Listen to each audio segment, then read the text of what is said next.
biracari mu gikoni ariko tuje gukurikiza indirimbo twise Yeremiya twakoranye nawe rege niyo dushaka dukurikize n'indirimbo bayibatije uno munsi bayise ubutame. Mbega pastor birakorohera cyane kurongora ishengero no kuririmba? Yes, bakunzi wa TV mnaomeze neza, jemeze fresh sana, everything bless. This is your baby girl de la chance, baby don and only umwe kumurumbe. Murabize ko iyo maze gushika kuri kamera za Rock TV ko hari bishasha mbanda bazaniye, nuko hari ibiyago tugiye kuyaga bizima. Kuri kamera za Rock TV bamwe nakanze kubona umushinga nahe ameze neza, asa neza, aberewe, yambaye ubwiza bw'Imana. Karibu sana ndani ya Rock TV. Shalom abariko baradukurikirana ariko mbande ndabamenyeshe ko presentation yawe iranteye ubwoba kubera ncenda kubonamwe ingabire dasanzwe mbo imenga woshobora kuvuga amazina woshobora kuba umusanganguze nkanje eko muguwe neza cyane gose natwe turashima slogan yacu y'abasanganguze ni tuvabye twama tumeze neza. Urakoze cyane pastor kutwidondora. Hama mbega musanzwe murongoye ishengero gitwa gute? Nta shengero turongoye, ndi umukozi w'Imana nkora ibikorwa vy'Imana mu ishengero rya Yerusalemu mu Burundi rikorera ku Mutakura ku Gicenda. Akora ibikorwa by'Imana mu ishengero rya Yerusalemu ryo ku Mutakura ku Gicenda inimero 40. Ku Gicenda inimero 40. Hama ari ngaha afise igikorwa gishasha aherutse gusohora canke yasohoye? Biracari mu gikoni ariko tuje gukurikiza indirimbo twise Yeremiya twakoranye nawe rege niyo dushaka dukurikize n'indirimbo bayibatije uno munsi bayise ubutame. Wari kwita ubutame? Ni kubera message irimo ari ubutame. Be ata kubantu badatahura neza ubutame sindiko ndagitahura neza. Ubutame novuga ko ari ibikorwa hari ukuntu abana b'Imana tuvutse ubwa kabiri twavutse ku buntu ku bw'ubuntu ariko birakwiye ko ubuntu twagiriwe tutabupfisha ubusa tubukurikiza ibikorwa. Rero kandi message dushaka kuvuga ko nuko ibikorwa dukora icyo ari cyo cyose kirafise agahembo kuri ino si. Ntituzohembwa gusa niyo twagera mu ijuru ariko no ngaha ku isi ibikorwa byawe ugaragaje kira gikorwa gifise agahembo. Kandi ikindi kandi dushaka kuvugamwo muri iyo message niyo gutegura abantu. Umuntu wese yavutse ubwa kabiri hari ibikorwa byiza Imana yamuteguriye yabwirizwa gukora kandi buri gihe iyo ahagurutse ngo abikore Satani nawe ntazanga munezerererwe kubera ntashaka ko dukora. Rero Satani nawe aca ahaguruka agaca agwanya abariko barakora. Satani ntagwanya abatariko barakora, Satani agwanya abahagurutse ngo bagaragaze ubwami bw'Imana. Rero tuca tubatera intege tukababwira ati nubwo biruko uhagurutse ugakora afise amayeri yo kugutera ubwoba kugira kubuze gukora ariko ntaca ashobora kuguhagarika ngo ntushike ko ngo ureke gukora ibikorwa runaka. Mbega niba atari banga ibikorwa by'Imana murakwiye gukora hakirwa kabiri n'ibyaha? Ibikorwa by'Imana duhamagarirwa kwagura ubwami bw'Imana mu madomene yose mu burere bwose ahantu hose wahamagariwe ubwirizwa guseruka nk'Imana ngaho hantu abantu bakabona Imana biciye muri wowe. Yego abantu bakabona Imana biciye muri twebwe abana bayo yashize gaha ku isi. Mbega pastor birakorohera cyane kurongora ishengero no kuririmba no kwisha vyose bifise umurongo umwe, vyose biri mu murongo w'ivuga butumwa gushikana ubutumwa kure. Rero uriko urabuvugira ubutumwa mu mpome zine aho hariho abo budashikira mugabo biraryoha cyane ufashe iya message uvuga mu rusengero ukayishira mu kadiho bica vyoroha ko n'abandi ishobora kubashikira vyoroshe kubera aho ibirimwo nyene n'akandi kantu kabijya ibirimwo akadiho kandi tukaba tuzi ko umuziki nawo umuziki uraruhura umutima. Message bitekeyemo nayo uca wumva nyene ko bica bimera neza gose. Niba nihenze urambye ngo mu ndirimbo mwayikoranye n'umuririmbyi tuzi Olege ego mbega ikorana na Olege nama nakivuze ni indirimbo twayikoranye bivanye na message nshaka gutanga ku bantu nari mbonye bariko barafata igikoresho ca rap canke kuririmba mu mudeho wa rap nkasanga ico gikoresho bariko baragihumanya bagikoresha mu buryo butari bwo hamwe uca usanga n'umuntu aririmba rap baca bamufata nk'umuvayo kubera iki bariko baragikoresha mu gutukana biyemera ngo je nije ndi umwami nije ndi passport nije nganje nije nyoboye naje gushiraho intuzenye nje gutanga karoro kugira babone ko ingabire yose ari nziza ubwa mbere kandi babone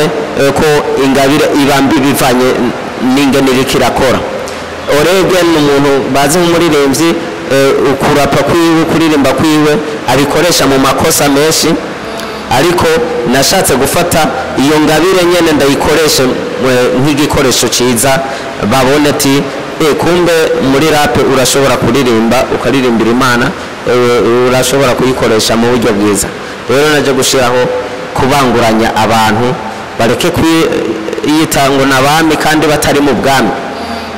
wiyita umwami mu gihe uri mu bwami uganjemo rero tukaba tuzi ko uri muri twebwe aruta uri mu bisi ariko arirata ariko arayikoresha mu bwami bw'umwijima nanje naho rero nirase ndiko ndayikoresha mu bwami bw'Imana urumva ko canamufunika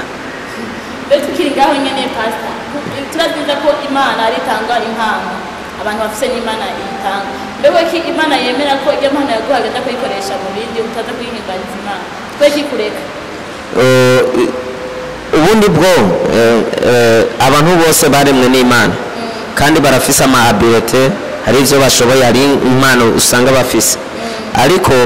ico babura gusa ni ingabire za mpwemu yera mu gihe utaravuka ubwa kabiri ubushobozi buza kugaragara muri ivyo uri kuraririmba nibwo buza kuba butandukanye ubundi bwo umuntu wese afise ingabire yahawe ubwa mbere na Satani ijwi ibibijya byose vya rap biki ariko arabikoresha mu bwami bwiwe mugabo ubwa mbere vyakora mu bwami bw'Imana rero tubimuhereye ngo ibi ni vya Satani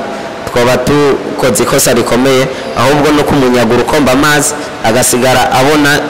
nyene ivyo yishima kaba bikoresha mu bwami bw'umwijima biriko birasubira mu kibanza cavyo bikorera mu bwami bw'Imana ego mbega nimbo byo atari banga kandi woshaka kushya kuducishizaho agapya ko ndiyo mapanye na Olege saka ajiye zinzi ko ndayibuka neza reka murareka nshisheko urayibuka naraki wow nyibutsa haciye sindayibuka neza ariko reka mvuge ngwaho musanga ngutsindaje muri rap ntavyo kubatinya ngo muri bigatanya sinobakomanya Kristo ari kumwe nanje sindabikekeranya ndaje kubabohanya ndabamira bwa mutima ntavyo kubaheke muje nka Goliyati mwumve ko nje nka Dawidi muri mu butimire mukigira ibitabo vy'inzira mukazimiza abantu musobire kubaho vy'inzira ishika kuri data ni Kristo nta gundi uyu munsi nagahinyuza ku misozi Karumeli mwumve ko nasiga n'umwe mu bigira baraperi nje ndi umwe nka Eliya n'abakoranye muri benshi bakamenya babayari nta n'umwe cekano wiyita Lucifer rape no kwiyemera ego niko biri sinoreka mwiyemere kandi ataco muri harabinenuka bakubahuka bakiyita ngangari bataravuka ubwa kabiri terasapo pasarapa warenze Pastor tuteke ki ubutumwa buri muri ndirimbo ugiye kuduha iki witeze ku mutima y'abantu bizokwakire message ushaka gushikira abantu message ya mbere iri nayiteguriye abana b'Imana bari mu bwami bw'Imana si message ize kugirane ije gufasha abari mu bwami bw'Imana hari umuntu avuka ubwa kabiri agaca guma ruruyoya akaba ari uwo kunywesha amata ariko ndashaka bamenye ku buntu twagiriwe ko tubwirizwa ku ubugereka k'ibikorwa twakijijwe ku bw'ubuntu nta gikorwa na kimwe twakoze kugira tubabarigwe kugira duceka abagororotse ariko muri icyo imana yakoze kugira iduhe ubugororotsi bwayo itwiteze ko natwe umusaruro ibikorwa byiza yesu nashimwe hanyuma rero bimaze kumera uko kuri urwo ruhande nca nongera nkashyira ko abantu usanga bahagurutse gukora satani agaca bakorera ko nabo nyine najya kubagabisha nisunze ijambo riri mu Bikorinto ba mbere 16:9 Pawulo niwe yareka aravuga aya majambo avuga ati nugururiwe urugi runyinjiza mu bikorwa bikomeye ariko abasi baciye baba benshi rero kimwe nuko uhagurutse ngo ukore mu bwami bw'Imana abasi baca bahaguruka ari benshi baca satani acagira ifuhe agaca akugwanya kubera iki wowe wahagurutse gukorera ubwami bw'Imana rero ndabagabisha bagende babizi ati iyo umuntu ahagurutse ngo akore mu bwami agira intambara nyinshi kandi nkaca nongera nkabemeza yuko satani akoresha amayeri gusa naho twoca mu gitutu cy'urupfu ntacyo dutinya nta na kimwe gishobora kutugira bisaba ko turwana intambara nziza yo kwizera gusa turizera icyo Imana yashyize muri twebwe tukakigaragaza nyine tukizera ko ata kintu na kimwe gishobora kukigirira nabi kandi uhora ari kumwe natwe ntacyo gutinya ntacyo gutinya cyane amina mwumvise neza yuko imidiho yose ikwiye guhimbaza Imana igashikana abantu kuri Kristo nicyo Kristo yatutumye gukora kuri ino si ndagushimiye cyane Pastor ego nanjye ndabashimiye cyane kandi namwe mwabyumvise mufise ingabire nziza yo kuvuga ibyese uwo bibandanye uko nyene iyo ngabire ukayikoresha mu bwami bw'Imana naje numvise mfashijwe kandi ego urumva hari n'abandi bofashwa inyuma yanje bagafashwa n'iyo ngabire yawe ntumirira n'abandi bose gukoresha ingabire zabo uko ziri kose bazikoreshe mu bwami bw'Imana mwarahezaguye cyane ushaka gukurikirana ibikorwa byanyu basanga hehe kuma platform dufise kenshi ndakunda gutumirira abantu mu kibanza cy'amakoraniro nicyo kibanza cyiza ubundi bwo ishengero n'iryo nkingi y'ukuri ubundi twavuganira hanze y'ishengero ivyo usanga hojamwo amacanga menshi ariko ndabatumirira muze kuri eglise turakorana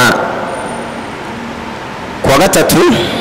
saa 3 turakorana kuwa gatanu 11 turakorana dimanche isaa 3 ni kumutakura ku gicendi nimero 40 hanyuma udashoboye kwashika woshobora kunyandikira kuri Facebook wandika Pasteur Terasi Kiniji kuri YouTube ibikorwa vyanje biriko amavideo indirimbo nyinshi zigiye zitandukanye zirimo ubutumwa butandukanye ntagihe na kimwe nkora indirimbo ntafise ishurirwa runaka nizera ko mu ndirimbo zose bosanga ko ziba zirimo ishurirwa bashobora kuronka ikintu runaka wandika Pasteur Terasi Kiniji kuri YouTube ugaca uzirabira ukaronka message yawe mwabyumvise aho ushaka kumusanga ni kumutakura kuri Jerusalem nimero barabara ku gicendi nimero 40 icyenda nimero 40 muzoze mufashwe Imana izobagirira neza ibibazo bya byose bizokwishurwa Yesu ari kugira ngo atugire neza aturuhure imiruho yose dufise nanje icyo de la chance de donner and only umwe ku mubumbe tuzosubira next time